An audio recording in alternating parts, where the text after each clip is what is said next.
Hey, I'm Bethany, known as DaBuddhaSista, and my company is BuddhaSista Hair and Wigs. The aim of my business is really to re-educate black and mixed women into loving their hair texture.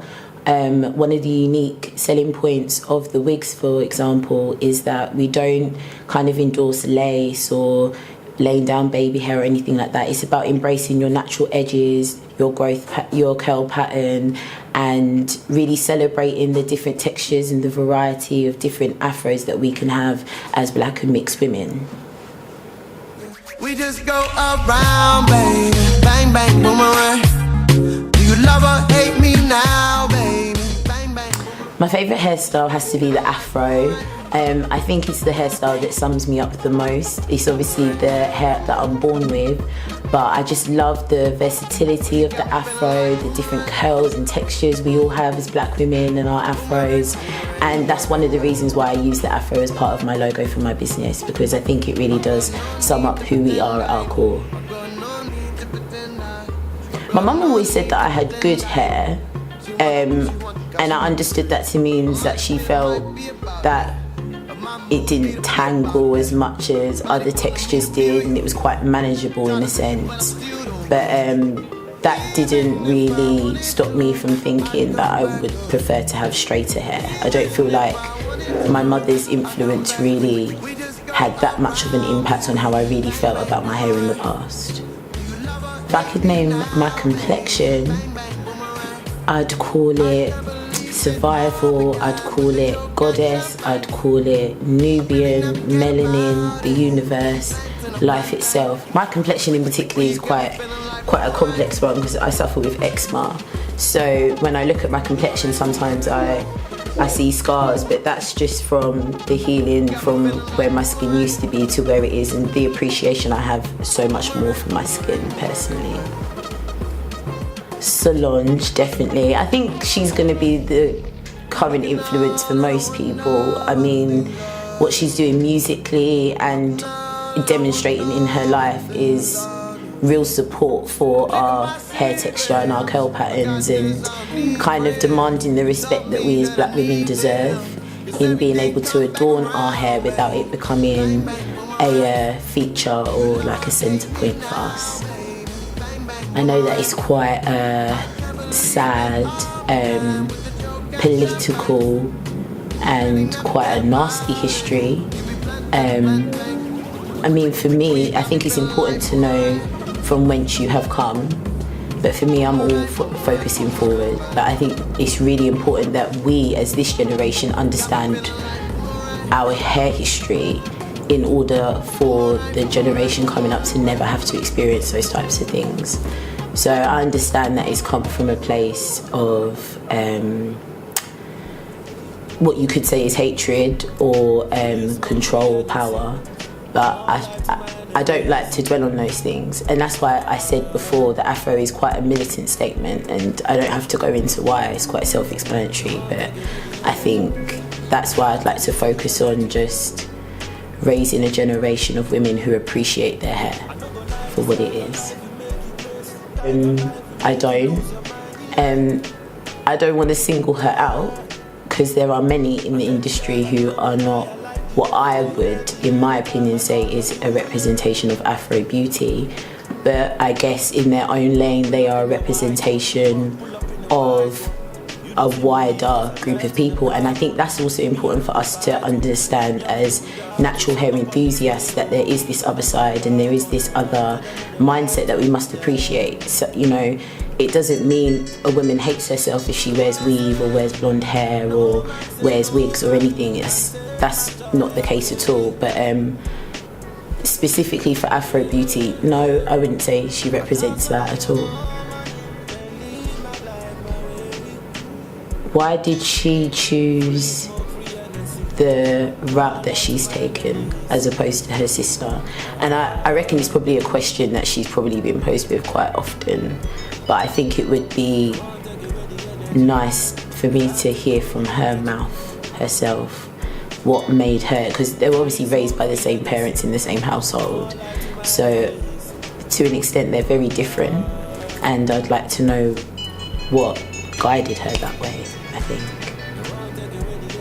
Absolutely. I think we're all on a journey to self-love, and some of us haven't started the car, but we're all on that journey. That's the ultimate goal.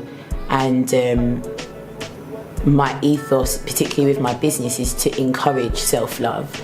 And a lot of people misunderstand that concept because obviously my business involves wigs, but it's about celebrating who we are and what we have and the versatility we can have with it. And I've come a long way in my journey, and I want to encourage others on theirs, and I think that's the ultimate act of love, I think. So yeah, definitely. Melamond, obviously. It's the only one I use, and as I mentioned before, because I have eczema and I am on this hair journey, so I understand more and more about chemicals and the effect that they're having on my body. So yeah, like, I know it's biased, but it is what it is. Melamond, go get it now.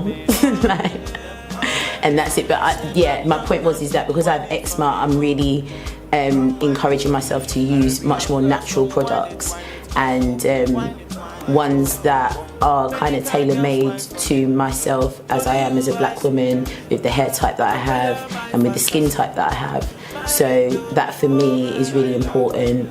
Allergens is really important. I'm allergic to a lot of things, and Melamond just ticks all those boxes for me, so yeah. Okay, so did you know that all hair grows approximately 1 centimetre a month? Now, the common misconception is that black hair, or if you have an afro hair texture, that it grows at a slower rate than European textured hair, and that's not true. All hair grows approximately 1 centimetre each month. I'm going to say Mel B, and I'm going to say Mel B because personally to me, she was the very first representation that I could really identify with, and her whole stance in a group as the only kind of darker skinned individual, and the fact that she had the confidence to kind of wear her curls, her afro. She was rocking Bantu knots before anybody kind of knew what they were. So I just think for that reason, I'd have to say Mel B. It's gonna have to be Bob Marley. And I know it's controversial, but he's the guy, isn't he? I mean, just the love he had for his country, for humanity in general, I think that's the type of person I would aspire to be in that respect. And regardless of anything he does in his personal life, I think his moral compass was A1, so Bob Marley for sure. Go hard or go home. Truly, I think I used to question myself a lot as my younger self, because I've always had this kind of rebellious, non-conforming attitude.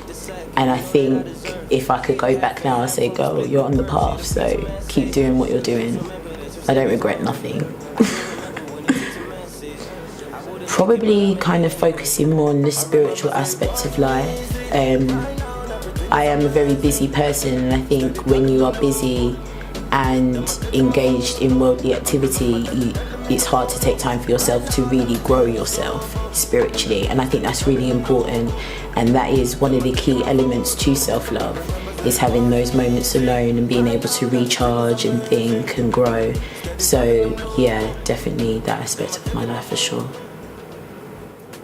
So I'm on Instagram. My personal one is DaBuddhaSista. Everything will be in the bio. I'll make sure it's all linked up. My business page is DaBuddhaSista Hair and Wigs, and you can find me on Facebook, same name. And yeah, hopefully see you guys soon.